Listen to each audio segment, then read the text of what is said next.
এবার নূর খান এয়ারবেস নিয়ে একাধিক সত্য সামনে আনলো পাকিস্তান। একাধিক ভিডিও কালকে ভাইরাল হয়েছে, যেখানে পাকিস্তানের প্রাইম মিনিস্টার স্বয়ং স্বীকার করছেন রাত 2:30টার সময় সেনাপ্রধান আসিম মুনির তাকে ফোন করেন এবং আতঙ্কগ্রস্ত হয়ে বলেন নূর খান এয়ারবেস ভারতের মিসাইল সম্পূর্ণভাবে গুড়িয়ে দিয়েছে। এই ভিডিও যখন সামনে আসে আন্তর্জাতিক স্তর রীতিমতো চমকে যায়, কারণ এই পাকিস্তান ঠিক দুদিন আগে বলছিল নূর খান এয়ারবেস অক্ষত আছে, ভারত যা বলছে সব মিথ্যে। কিন্তু ভারতের পক্ষ থেকে প্রেস কনফারেন্সে একাধিক স্যাটেলাইট তথ্য যেভাবে আন্তর্জাতিক স্তরে দেখিয়ে দেওয়া হয়েছে তাতে পাকিস্তানের মুখ আগেই পুড়েছিল। আর এবার একটি ভিডিও লিক হলো, যেখানে পাকিস্তানের প্রাইম মিনিস্টার স্বীকার করছেন রাত 2:30টার সময় 9 এবং 10ই মে এই রাতের এই মাঝখানের এই সময়টায় রাত 2:30টার সময় পাকিস্তানের সেনাপ্রধান আসিম মুনির তাকে ফোন করেন এবং ফোন করে বলেন নূর খান এয়ারবেস সম্পূর্ণভাবে গুড়িয়ে দেওয়া হয়েছে। পরবর্তী প্রক্রিয়া কি করা হবে আপনি আমাদের বলুন। এই সংক্রান্ত একটি ভিডিও সোশ্যাল নেটওয়ার্কে ভাইরাল হয়েছে। 9 और 10 की दरमियानी रात में तकरीबन 2:30 बजे सिपा सलार जनरल सईद आसिम मुनीर ने मुझे सिक्योर फोन पे मुझे बताया कि वज़ीर-ए-आज़म साहब, हिंदुस्तान ने अपने बैलिस्टिक मिसाइल अभी लॉन्च किए हैं, एक नूर खान एयरपोर्ट पे गिरा है और कुछ और दूसरे इलाकों में गिरे हैं। তবে পাকিস্তান যেভাবে সোশ্যাল নেটওয়ার্কে রাফায়েলের চিত্র ভাইরাল করা দেখে বলে তারা রাফায়েলকে ধ্বংস করেছে, এই ভিডিওর সাথে সেই রকম খবরের কোনো সম্পর্ক নেই। কারণ এই ভিডিওতে দেখা যাচ্ছে প্রকাশ্যে পাকিস্তানের প্রাইম মিনিস্টার স্বীকার করছেন যে নূর খান এয়ারবেস সম্পূর্ণভাবে ভেঙে চুরে গুড়িয়ে দেওয়া হয়েছে এবং এটা ভারতের পক্ষ থেকে করা হয়েছে। আর এই নূর খান এয়ারবেস নিয়ে আমি একাধিক ভিডিও বানাচ্ছি এবং আপনারা হয়তো এখন বুঝতে পারছেন ঠিক কিসের জন্য পাকিস্তান সেনাপ্রধান এবং পাকিস্তান সরকার এতটা আতঙ্কগ্রস্ত হয়ে পড়ে নূর খান এয়ারবেস কেন্দ্র করে। কালকে একটি ভিডিও আমি বানিয়েছিলাম, সেখানে আপনাদের বলেছিলাম পাকিস্তান যে মিলিটারি যে হেডকোয়ার্টার তা কিন্তু তারা অন্য জায়গায় স্থানান্তরকরণ করছে। কেন করছে? কারণ এই অন্য জায়গায় স্থানান্তরকরণ করা মানে নূর খান এয়ারবেস যে গুড়িয়ে দেওয়া হয়েছে সেই খবরটাকে স্বীকৃতি দেওয়া। এই নূর খান এয়ারবেসের কাছেই ছিল রাওয়ালপিন্ডি হেডকোয়ার্টার। এখন পাকিস্তান সেনাবাহিনী রাওয়ালপিন্ডি থেকে তাদের হেডকোয়ার্টার সরিয়ে ইসলামাবাদে নিয়ে যাচ্ছে, কারণ তারা ভাবছে যেভাবে ভারতবর্ষ নূর খান এয়ারবেসের সম্পূর্ণ চিত্র পেয়ে গেছে, গোপন একাধিক ইনফরমেশন পেয়ে গেছে, কোনো না কোনো বড় অ্যাটাক ভারতবর্ষ যে কোনো মুহূর্তে করতে পারে। আন্তর্জাতিক বিশেষজ্ঞরা বলছেন শুধুমাত্র ভারতের গোপন মানে এই চিত্রের জন্য যে তারা সরিয়ে নিচ্ছে তা কিন্তু নয়। এই নূর খান এয়ারবেস এমন একটা জায়গা যা পারমাণবিক অ্যাসেট গুলো দিনের পর দিন পাকিস্তান স্টোর করে রেখেছে। এমনকি তাদের যে স্ট্র্যাটেজিক প্ল্যান ডিভিশন যে অফিস, এই স্ট্র্যাটেজিক প্ল্যান ডিভিশনের অফিস যারা পারমাণবিক অ্যাসেট গুলো নিয়ে গুরুত্বপূর্ণ সিদ্ধান্ত নেন, তাদের অফিস হলো এই নূর খান এয়ারবেস। এমনকি এই নূর খান এয়ারবেসের একাধিক জায়গায় পারমাণবিক যে বিক্রিয়া, সেই বিক্রিয়ায় হয়েছে কিনা জানার জন্য আমেরিকান এনার্জি ডিপার্টমেন্টের এক বিমান সে জায়গায় আসেন। এমনকি ইজিপ্টিয়ান এয়ারলাইন্সের একটি বিমান চায়না থেকেও কিন্তু নূর খান এয়ারবেসে এসেছে বলে একাধিক আন্তর্জাতিক বিশেষজ্ঞরা প্রকাশ করেছেন। এমনকি টম কুপারের মতো বিশেষজ্ঞ বলেছেন এই নূর খান এয়ারবেসের যে নিউক্লিয়ার অ্যাসেট গুলো ছিল, এই নিউক্লিয়ার অ্যাসেটের এন্ট্রি এবং এক্সিট ভারতবর্ষ সম্পূর্ণভাবে গুড়িয়ে দিয়েছে এবং এর জন্য পায়ে ধরে কুকুরের মতো দৌড়ে সিজ ফায়ার এগ্রিমেন্টের জন্য রাজি করানো হয়েছে ভারতকে পাকিস্তানের পক্ষ থেকে। আর এবার যে খবর এলো সেখানে পাকিস্তান সরকার স্বীকার করছেন সত্যি নূর খান এয়ারবেসে হামলা হয়েছে এবং এতে নূর খান এয়ারবেস সম্পূর্ণভাবে গুড়িয়ে দেওয়া হয়েছে, যা পাকিস্তানের সেনাপ্রধান রাত 2:30টার সময় ফোনে পাকিস্তানের প্রাইম মিনিস্টারকে বলেছিলেন। বাংলাদেশিরা এবার কি বলবেন? বাংলাদেশিরা উচ্ছ্বাস প্রকাশ করছিলেন, একটি এয়ারবেস ধ্বংস করেনি ভারতের মিলিটারি। যে ছবি দেখাচ্ছে সেগুলো কিসের ছবি কেউ জানে না। এমনকি যে পাকিস্তান কিছুদিন আগে বলছিলেন নূর খান এয়ারবেস সুরক্ষিত আছে, অক্ষত আছে, সেই পাকিস্তানের সংবাদপত্র রীতিমতো সরকারের সমালোচনা করতে শুরু করেছে এবং সত্য গোপন করার জন্য সরকারকে কাঠগড়ায় তুলেছে। অনেকে এই পুরো ঘটনার পিছনে সেনাপ্রধান আসিম মুনিরকে দায়ী করেছেন। অনেকে বলছেন আসিম মুনিরের ঔদ্ধত্যের জন্যই আজকে পাকিস্তানের 11টা এয়ারবেস সম্পূর্ণভাবে শেষ হয়ে গেল, সিন্ধু জলচুক্তি স্থগিত করলো ভারত, এবং বিভিন্নভাবে আন্তর্জাতিক স্তরে পাকিস্তানের মান সম্মান সব মাটিতে মিশলো। কাকে কে দোষারোপ করবে, এটাই এখন পাকিস্তানের সব থেকে বড় প্রশ্ন। আর ভারতবর্ষ এসব দেখছে আর হাসছে। কিন্তু নূর খান এয়ারবেস, যেই এয়ারবেসকে তারা মিলিটারি অ্যাসেটকে সঞ্চয় করার জন্য ব্যবহার করত, সেই অ্যাসেট ধ্বংস করার যে প্রবণতা কথা তারা লুকানোর চেষ্টা করেছিল, তা অবশেষে তারা লুকিয়ে রাখতে পারলো না। পাশাপাশি একাধিক বিশেষজ্ঞ কি বলেছিলেন মনে আছে? বলেছিলেন ভারতবর্ষ যখন নূর খান এয়ারবেসে স্ট্রাইক করে তখন প্রচন্ড তাপ উৎপন্ন হয়। নাসার যে ফার্ম ওয়েবসাইট আছে, ফার্ম স্যাটেলাইট আছে, সেই ফার্ম স্যাটেলাইট থেকে যে চিত্র পাওয়া গেছে সেখানে দেখায় যে হিট উৎপন্ন হয় তা কিন্তু অন্যান্য এয়ারবেস গুলো যে ধ্বংস করা হয়েছে তার থেকে অনেকটা আলাদা। অর্থাৎ এত তাপ কেন উৎপন্ন হলো সেই প্রশ্ন কিন্তু নাসার মতো সংস্থা কিন্তু করেছে। আর পাকিস্তান সরকার প্রথম থেকেই বলেছে নূর খান এয়ারবেস অক্ষত, কিন্তু আজকে যে খবর সামনে এলো সেখানে দেখা যাচ্ছে নূর খান এয়ারবেস, যা পাকিস্তানের first military asset, primary asset রাখার মেন জায়গা, তা কিন্তু গুড়িয়ে দেওয়া হয়েছে ভারতের পক্ষ থেকে। শুধু তাই নয়, এই পার্টিকুলার জায়গা কিন্তু বিভিন্ন গুরুত্বপূর্ণ সরঞ্জাম পাকিস্তান রাখতো, একাধিক গুরুত্বপূর্ণ এয়ারক্রাফট, একাধিক এয়ারক্রাফট ক্যারিয়ার, একাধিক মিসাইল, এবং সবথেকে ইম্পর্টেন্ট বিষয় হলো চায়নার HQ-9 ডিফেন্স টেকনোলজি এই নূর খান এয়ারবেসে ছিল।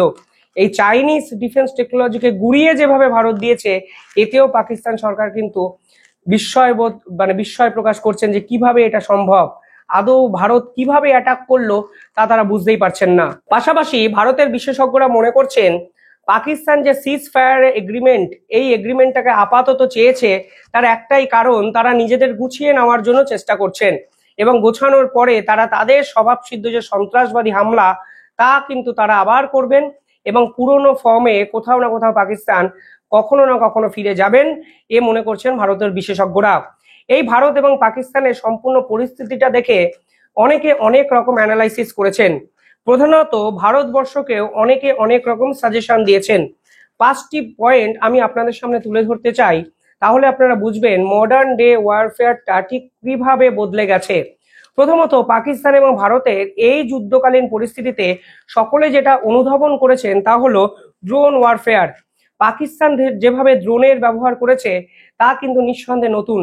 রাশিয়া এবং ইউক্রেনের যখন যুদ্ধ হয়েছিল সেখানে কিন্তু ড্রোনের প্রয়োগ আমরা ঘটাতে দেখেছিলাম দুই দেশকেই, কিন্তু পাকিস্তান শুধুমাত্র ড্রোনকে কেন্দ্র করে তাদের যে অ্যাটাকিং লাইন সাজাবে সেটা হয়তো অনেকেই বুঝতে পারেননি, কিন্তু যা হওয়ার তাই হয়েছে। ভারতবর্ষের S-400 ডিফেন্স মিসাইল সিস্টেম এবং আকাশ তীর যেভাবে একা দায়িত্ব নিয়ে প্রত্যেকটা ড্রোনকে মাটিতে মিশিয়ে দিয়েছে, সেটাও কিন্তু অন্যতম গুরুত্বপূর্ণ বিষয়। অর্থাৎ ড্রোন অ্যাটাক ভারতের কাছে কোনো বড় থ্রেট নয়, কিন্তু ইম্পর্টেন্ট হলো ড্রোনকে ইউজ করা যে পাকিস্তান শুরু করলো তাও কিন্তু ভারতের কাছে একটা শিক্ষণীয় বিষয়, যা বিশেষজ্ঞরা বলছেন। এবং এক্ষেত্রে পাকিস্তান কিন্তু তুর্কিশ ড্রোন ব্যবহার করেছিল। এই তুর্কি সোয়াইম ড্রোন কাতারে কাতারে যখন ভারতের দিকে ছুটে আসছে, এই দৃশ্য দেখে অনেক ভারতবাসী হয়তো সাময়িকভাবে ভয় পেয়ে গেছিলেন, কিন্তু ভারতীয় সেনা যেভাবে ডিফেন্স মেকানিজম দ্বারা প্রত্যেকটি ড্রোনকে ডিটেক্ট করে শেষ করেছে, তাও কিন্তু ভারতবাসী হিসাবে গর্বের বিষয়। এবং এটা নিশ্চিত হওয়া গেছে যতদিন ভারতীয় সেনারা এ বিষয়ে আমাদেরকে সাহস যোগাচ্ছেন, আমরা ঠিক ততদিনই সুরক্ষিত। অর্থাৎ ভারতীয় সেনারা এখানে দুর্ধর্ষ একটা কাজ করেছেন, কিন্তু সামগ্রিকভাবে ড্রোন ওয়ারফেয়ার এই ভারত পাকিস্তানের এই যুদ্ধ বিধ্বস্ত পরিস্থিতিতে অত্যন্ত ইম্পর্টেন্ট একটা বিষয়। সেকেন্ড পয়েন্ট যেটা হয়েছে তা হলো সাইবার ওয়ারফেয়ার। যুদ্ধটা অনেক বেশি সোশ্যাল নেটওয়ার্ক কেন্দ্রিক হয়েছে একটা সময়। পাকিস্তানের পক্ষ থেকে বারংবার করে সাইবার অ্যাটাকের সম্ভাবনা তৈরি করা হয়েছে। একাধিক লিঙ্ক ভারতবাসীর ফোনে পাঠানোর কথা বলা হয়েছে, এবং সেই লিঙ্ক যখন ক্লিক করা হয় তখন তারা সাইবার হ্যাকাররা ভারতবর্ষের সমস্ত ইনফরমেশন কিন্তু নিয়ে নিতে পারে। এই রকম একটা প্রবণতা পাকিস্তানের পক্ষ থেকে তৈরি করা হয়েছে। মডার্ন ডে টেকনোলজিতে সকলে বলছেন সাইবার ওয়ারফেয়ার একটি অত্যন্ত গুরুত্বপূর্ণ বিষয়, এবং ভারতবর্ষকে এর বিপক্ষে কিন্তু কড়া ডিফেন্সিভ স্ট্র্যাটেজি কিন্তু নিতে হবে, যা এই ভারত পাকিস্তান যুদ্ধ বিধ্বস্ত পরিস্থিতি আমাদেরকে শিখিয়েছে। 3 নম্বর যে বিষয়টা উঠে এসছে তা হলো ইনফরমেশন ওয়ারফেয়ার। এক্ষেত্রে পাকিস্তান একাধিক বিদেশি মিডিয়াকে ব্যবহার করে। BBC, স্কাই ফোর্স, শুধু তাই নয়, সিএনএন কেও লাগাতার ব্যবহার করছে পাকিস্তানিরা। পাকিস্তানের একাধিক মন্ত্রীরা লাগাতার সিএনএন কে ইন্টারভিউ দিয়েছেন, যদিও এই সিএনএন কে ইন্টারভিউ দিয়েই তারা বিপদে পড়েছেন, কারণ তারা সিএনএন এ বলেন আমরা যে রাফায়েল গুলো ধ্বংস করেছি, মানে 4-5টা রাফায়েলের কথা ওরা বলছিলেন, তার ছবি নাকি ভারতের সোশ্যাল মিডিয়ায় এসছে, তাদের কাছে কোনো প্রমাণ নেই। অর্থাৎ পাকিস্তান এই বিদেশি মিডিয়াগুলোকে ব্যবহার করার চেষ্টা করলেও আদতে তাদের ফাতা পাদে তারা নিজেরাই কিন্তু পা দিয়েছেন, এবং এর জন্য পাকিস্তানের যে পার্লামেন্ট তারা কিন্তু রীতিমতো এই যে পাকিস্তানের স্বরাষ্ট্রমন্ত্রী তাকে নিয়ে হাসাহাসি শুরু করেছেন। একজন মহিলা সাংসদ দেখছিলাম বলছিলেন, ভিডিও আপনি ইউটিউবে গিয়ে ভিডিওটা দেখতে পারেন, যে যখন হিন্দি আপনারা শুধু পারেন তাহলে বিদেশি মিডিয়ায় কেন যান, ইংরাজি যদি বলতে না পারেন তাহলে বিদেশি মিডিয়ায় অন্য কাউকে পাঠান, দেশের ক্ষতি করবেন না। অর্থাৎ পাকিস্তান যেভাবে বিদেশি মিডিয়াকে কাজে লাগাতে চেয়েছিল, ভারতবর্ষ কিন্তু এই স্ট্র্যাটেজিটা অনেক পরে অ্যাপ্লাই করেছে, যখন একাধিক high commissioner UK USA high কমিশনাররা বিভিন্ন বিদেশি মিডিয়ায় গেছে। কিন্তু লাগাতার ভাবে বিদেশি মিডিয়াকে কাজে লাগিয়ে পাকিস্তান কিন্তু নিজেদের যে ধ্যান ধারণাগুলো এস্টাবলিশ করার চেষ্টা করেছে আন্তর্জাতিক মঞ্চে, এবং সেই বিদেশি মিডিয়াকে হুবহু কপি করেছে আমাদের প্রতিবেশী দেশ বাংলাদেশের মিডিয়াগুলো, যারা রাফায়েল ধ্বংসকে নিয়ে আজও উচ্ছ্বাস প্রকাশ করে, কিন্তু পাকিস্তানের পক্ষ থেকে কোনো স্যাটেলাইট চিত্র, কোনো অথেন্টিক প্রুফ রাফায়েল ধ্বংসকে কেন্দ্র করে তারা এখনো অবধি দেখাতে পারেনি। কিন্তু ভারতবর্ষ 11টা এয়ারবেস ধ্বংসের ছবি, স্যাটেলাইট ইমেজ আন্তর্জাতিক স্তরে প্লেসড করে দিয়েছে। অর্থাৎ বর্তমান মডার্ন ডে টেকনোলজিতে ইনফরমেশন ওয়ারফেয়ার অত্যন্ত গুরুত্বপূর্ণ একটা মাধ্যম। ভারতবর্ষের মনে হয় এ বিষয়ে অনেক কিছু শেখার আছে, তাই কিন্তু বিশেষজ্ঞরা বলছেন। পাশাপাশি এয়ার ডিফেন্স মেকানিজম, এই পুরো যুদ্ধ বিধ্বস্ত পরিস্থিতিতে সব থেকে ইনক্রেডিবল যদি কেউ কাজ করে থাকে তাহলে ভারতের সেনারা এবং ভারতের সেনাদের চালিত এয়ার ডিফেন্স মেকানিজম সিস্টেম। বলছেন ভারতকে আরো অনেক বেশি ডিফেন্স মিসাইল সিস্টেমে জোর দিতে হবে। যেভাবে S-400 Russian defence missile system একা দায়িত্ব নিয়ে পাকিস্তানকে শেষ করেছে, যেভাবে আকাশ তীর ডিফেন্স মিসাইল সিস্টেমগুলোর মধ্যে লিয়াজও মেনটেন করেছে, ঠিক সেখানে দাঁড়িয়ে ডিফেন্স মিসাইল সিস্টেমের গুরুত্ব অন্তত ভারত পাকিস্তান দুই দেশই বুঝেছেন। পাকিস্তান চাইনিজ মাল ব্যবহার করেছে, আর চায়না বেশি দিন যায় না HQ-9 চাইনিজ ডিফেন্স সিস্টেম সম্পূর্ণভাবে ভেঙে চুরে চুরমার করে দিচ্ছে ভারত। এমনকি ভারতের পক্ষ থেকে অফিসিয়াল ঘোষণা করা হয়েছিল লাহোর এয়ারবেসে স্ট্রাইক করেছে ভারতের মিসাইল। অর্থাৎ সে সময় সব থেকে বড় প্রশ্ন হলো এয়ারবেসকে কিভাবে স্ট্রাইক করছে, সবচেয়ে সুরক্ষিত জায়গা দেশের মধ্যে কোনো ডিফেন্স সিস্টেম কি ছিল না? পরবর্তীকালে দেখা যায় পাকিস্তান যে ডিফেন্স সিস্টেম ব্যবহার করেছে তা চাইনিজ মাল, অর্থাৎ ভারতের মিসাইলের সামনে দাঁড়াতেই পারেনি।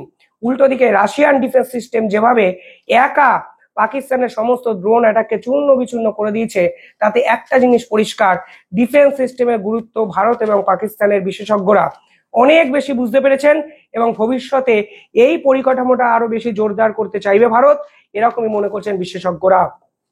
5 নম্বর যে বিষয়, তা একটু ডিপ্লোম্যাটিক জায়গা থেকে আমি একটু ছোট করে বলার চেষ্টা করি, যে এই মুহূর্তে ভারত বুঝে গেছে ভারতকে একা লড়তে হবে। যদি আপনি প্রভাবশালী হন এই বিশ্বে, সবাই আপনাকে জেলাসি স্তরে নেবে, আপনাকে ঈর্ষা করবে, আপনার ক্ষতি করার চেষ্টা করবে। এই মুহূর্তে ভারতবর্ষকে নিজস্ব একটা সেলফ আইডেন্টিটি যেমন করে তারা তৈরি করেছে, সেলফ যদি বলা হয় অর্গানাইজেশন কনস্ট্রাকশন করতে হবে, যেখানে ভারতবর্ষ একার দমে পাকিস্তানের বিপক্ষে লড়বে, এবং পাকিস্তানকে, মানে পাকিস্তানের বিপক্ষে লড়ার কথা বলতে চাইছি, মানে পাকিস্তানকে কেন্দ্র করে যে শক্তিশালী জোট তৈরি হয়েছে তার বিপক্ষে লড়বে। এই জায়গায় কিন্তু ভারতবর্ষকে যেতে হবে, একাধিক বিশেষজ্ঞরাই কিন্তু বলছেন। কারণ পাকিস্তানের সন্ত্রাসবাদকে প্রশ্রয় দিচ্ছে বিদেশি শক্তি, কিছু হলেই IMF টাকা দিয়ে দিচ্ছে, কিছু হলেই তুর্কি ড্রোন দিয়ে দিচ্ছে, কিছু হলেই চায়না বিমান পাঠিয়ে দিচ্ছে। অর্থাৎ এই যে পাকিস্তান কেন্দ্রিক শক্তিশালী জোট, সেই জোটের বিপক্ষে ভারতবর্ষকে এক শক্তিশালী প্রতিপক্ষ হিসাবে নিজেকে এস্টাবলিশ করতে হবে, যা এই যুদ্ধে ভারত করেছে, এবং ভবিষ্যতে এই শক্তি অনেকটা বাড়াতে হবে বলে বিশেষজ্ঞরা মনে করছেন। তবে সব থেকে ইম্পর্টেন্ট বিষয়, পাকিস্তানের পক্ষ থেকে কনফেশন এসে গেছে, নূর খান এয়ারবেস ধ্বংস। পাকিস্তানের সেনাপ্রধান রাত 2:30টায় ফোন করেছিলেন পাকিস্তানের প্রাইম মিনিস্টারকে। আতঙ্ক কতটা বুঝতে পারছেন? নিউক্লিয়ার অ্যাসেটে আঘাত করেছে ভারত, সেই আতঙ্কের ছবি তো ফোন কলে ধরা পড়বেই। সেই ভিডিও আজকে প্রকাশ্যে, কতদিন সত্যি লুকিয়ে রাখবেন? কিভাবে দেখছেন আপনারা পুরো বিষয়টা কমেন্টে জানাবেন। ধন্যবাদ।